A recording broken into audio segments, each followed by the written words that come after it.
ஸ்ரீ குருபியோ நமஹ. பரமகுருவின் திருவருள் யூடியூப் சேனலுக்கு உங்க எல்லாரையும் நான் அன்போட வரவேற்கிறேன். திருப்பரங்குன்றம் திருவருளால நீங்க எல்லாரும் எல்லா நலமும் வளமும் பெற்று சந்தோஷமா இருக்கணும்னு நான் முருகப்பெருமான வேண்டிக்கிறேன். நம்ம இந்த வீடியோல தசமகா வித்தியைகளை குறிச்சும் தசமகா வித்தியில முதல் வித்தியாக நம்ம வழிபடும் ஸ்ரீ காளி மாதாவை குறிச்சும் நம்ம பார்க்க போறோம். முதல்ல தசமகா வித்தியைகள் அப்படின்னா என்ன அப்படின்னு ஃபர்ஸ்ட் பார்க்கலாம். ஆதிசக்தி, அதாவது மகாசக்தியினுடைய 10 அம்சங்கள், அதாவது 10 விதமான சக்தி ஸ்வரூபங்களை தான் நம்ம தசமகா வித்தியைகளாக வழிபாடு செய்கிறோம். ஒவ்வொரு சக்தியும் ஒவ்வொரு விதமான திருநாமத்தோட ஒவ்வொரு விதமான குணங்களோட நமக்கு அனுகிரகம் செய்கிறாங்க. இந்த ஆஷாட நவராத்திரியில ஒவ்வொரு நாளும் நம்ம தசமகா வித்தியில ஒவ்வொரு வித்தியாக வழிபாடு செய்கிறோம். நம்ம இந்த முதல் நாள், அதாவது ஆஷாட நவராத்திரி முதல் நாள் அன்னைக்கு நம்ம வழிபடுகிற தெய்வம் என்னன்னா ஸ்ரீ காளி மாதா. இப்ப நம்ம அந்த காளி மாதாவை பத்தி நம்ம தெரிஞ்சுக்கலாம். காளி மாதாவினுடைய திருவுருவத்தை நீங்க எல்லாருமே அநேகமாக புகைப்படங்கள் எல்லாம் பார்த்துருப்பீங்க. கல்கத்தால காளி மாதா ரொம்பவும் விசேஷமாக வழிபாடு செய்யப்படுறாங்க.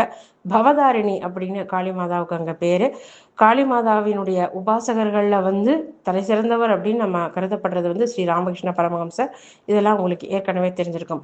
இப்ப காளி மாதாவை பத்தி நம்ம பார்க்கலாம். மகாவித்யா, மகாமாயா, மகாமேதா, மகாஸ்மிருதி, மகாமோகாச்ச பவதி, மகாதேவி, மகேஸ்வரி அப்படின்னு தசமகா வித்யா ஸ்தோத்திரங்கள்ல ஸ்ரீ காளிகா ஸ்தோத்திரம் காளி தேவியை ரொம்பவே உயர்த்தி பேசுறது.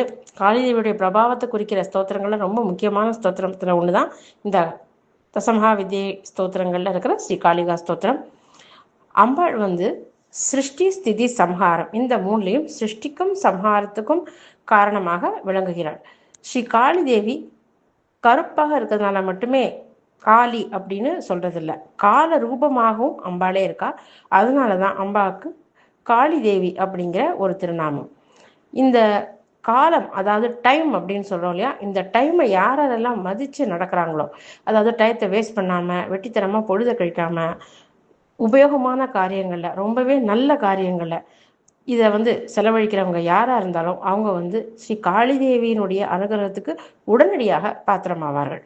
எதிர்மறை ஆற்றல்களையும் அறியாமையும் அஞ்ஞானத்தையும் விரட்டி அடிக்கக்கூடிய ஒரு மகாசக்தியான ஸ்ரீ காளி மாதா தான் தசமகா வித்தியில முதன்மையானவளாகவும் மிகவும் முக்கியமானவளாகவும் போற்றப்படுகிறாள். இந்த காளி மாதா பத்தி நம்ம இப்ப இந்த பதிவுல கொஞ்சமா தான் பார்த்தோம். ஏன்னா நேரமின்மை காரணமாக நம்ம அடுத்த பதிவுல அடுத்த தசமகா வித்தியை பத்தி பார்க்கலாம்.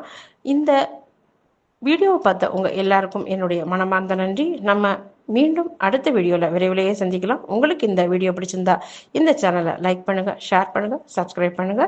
மீண்டும் விரைவிலேயே சந்திப்போம். நன்றி, வணக்கம்.